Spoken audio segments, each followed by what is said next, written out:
Hey, what's up, y'all? Hey, I was doing a video on I did some of those plant hangers, a video on those a few weeks ago, I think.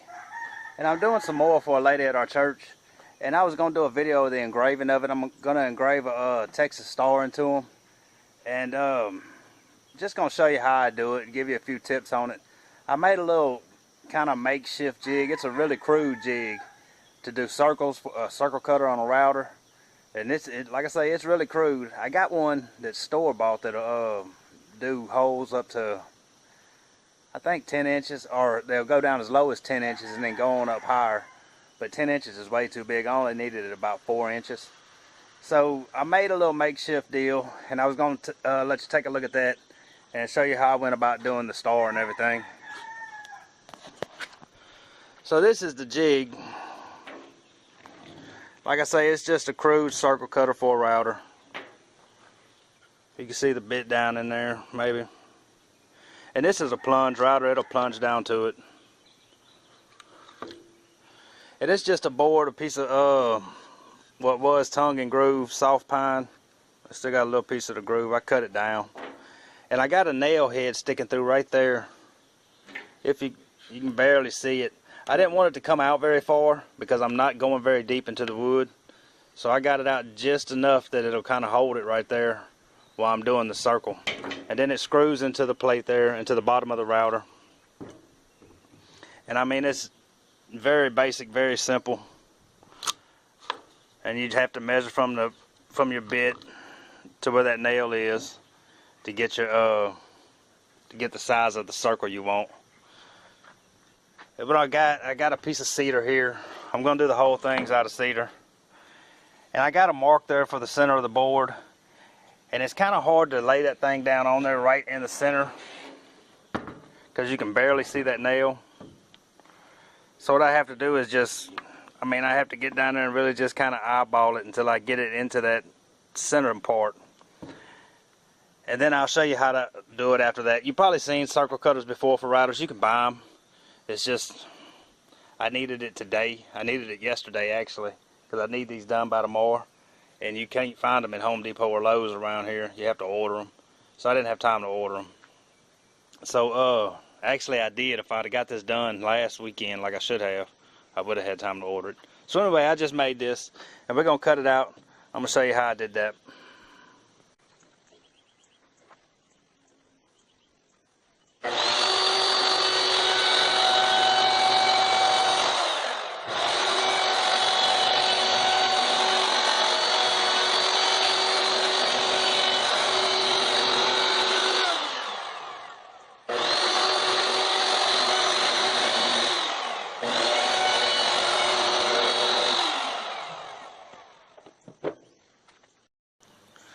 Alright, so there's the little circle in it. That jig made that fast and easy. I tried to do it by hand the first time, and it's so hard to keep that circle just right by hand. It's really a pain. So anyway, now we got to put a star in the middle of there. And I'm going to I got this little cardboard thing of templates. It's just random stuff. It's something my old lady had bought for doing something. So I'm going to use this star right here. And the star's not exactly the right size. It's a little bit big. So I'll trace that on there and then go off the lines to make it fit inside that circle like I want to. So I'm going to draw that on there and then come back and we'll get to engraving that part out. Alright, I got the star drawn there, if you can see it. And now it's just a matter, it's a bunch of straight lines, so it makes it pretty easy to do. But not, it's easier than some stuff. And what I'll do is take a razor knife with a good sharp blade in it, and I'll start nipping these points back just a little bit at a time right there on both sides, trying to get it, as deep as this right here without going too deep. When you go too deep, you're going to end up with a line down there, and sometimes you can't help it, but it's best to try and not go too deep. And just try to get it that same depth. Go around to all 5 points and just kind of nip it back a little bit. So I'm going to do that right quick and then show you the next step.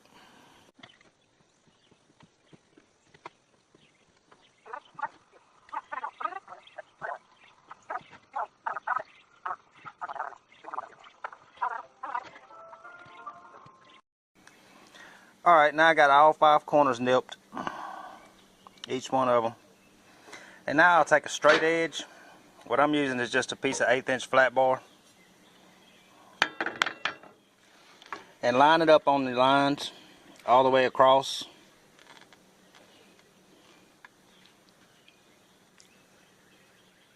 Where you got a line on 2 points of the star. Actually just line it up where you nipped it at. The nip on both sides. And then bring your knife across and score those lines in. Again, try not to go too deep. Try to hold your razor as straight as you can on there. And just hold the flat edge down tight. And just keep nipping it a little at a time. Don't try to go down in and cut the whole groove all at the same time. Just get several light cuts in it until you get down to the depth you need.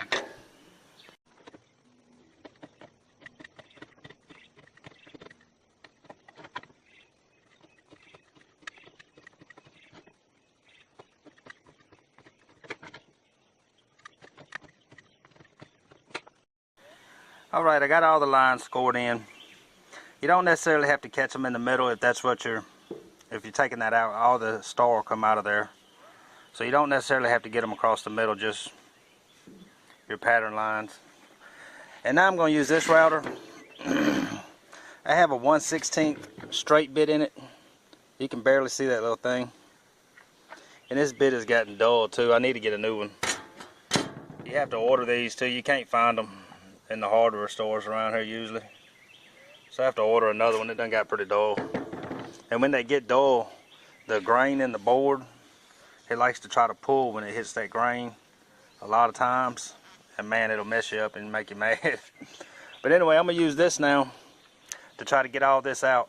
And I'm using it because the points are so small. That way I can just get right up to it. If you wanted to, you could get right there in your points and then come back with a bigger bit and set it to the same depth and clean the rest of it out. But I'm just going to use that one bit to clean all of it out and everything.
Alright, and that'll do it. I went ahead and kind of sanded the edges around on it to get the little flurry things off of it. And I still got to paint it.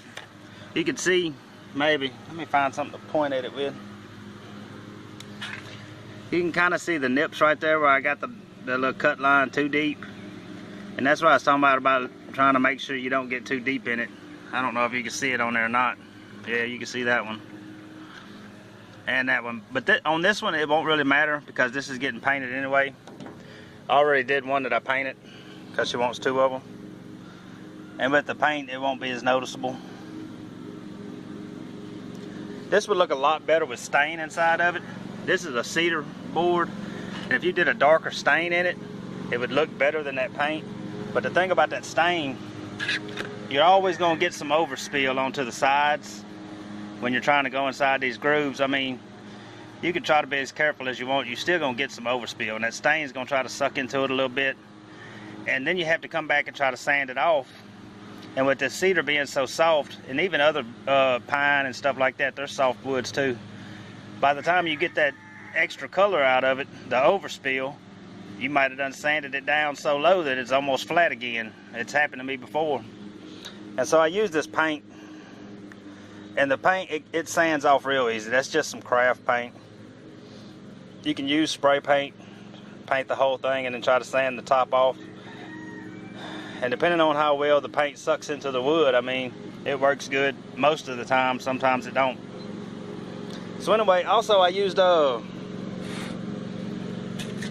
had stuck it down to the table with some double stick tape before I started cleaning the star out. You can still kind of see the spots on the table maybe where I took it off. And typically I would rather clamp that down so I can keep moving it around to where it's easier for me. Once it's stuck down like that, you have to start moving all around it to make it where it's more accessible to you or whatever. But with the board being small, it's hard to clamp down and still not get in the way of the router. So I used that double tape to hold it down so the board wasn't sliding back and forth. You could probably stick some sandpaper on the back of here with some spray glue or something, and then put sandpaper down here, and it would hold just as well. And that way you can move it back and forth if you wanted to. But that'll do it on that. Just a few tips. Maybe it helps somebody, I don't know. It's not that bad of a deal when you do it like that. Get those straight lines with a razor and make one of those little jigs. Or you can buy, like I say, you can buy one of those jigs. It's just I didn't have the time to try to order one and all that, so I made my own. So anyway, hope that helps somebody. Not sure what the next video is. Working on a few things. Got another fire pit going there, and that's the third one of 6 that I got to get done. So I have to do that. I know I have a reverse flow coming. A few other things. So y'all come back and see what's going on the next one, man. We'll see you then.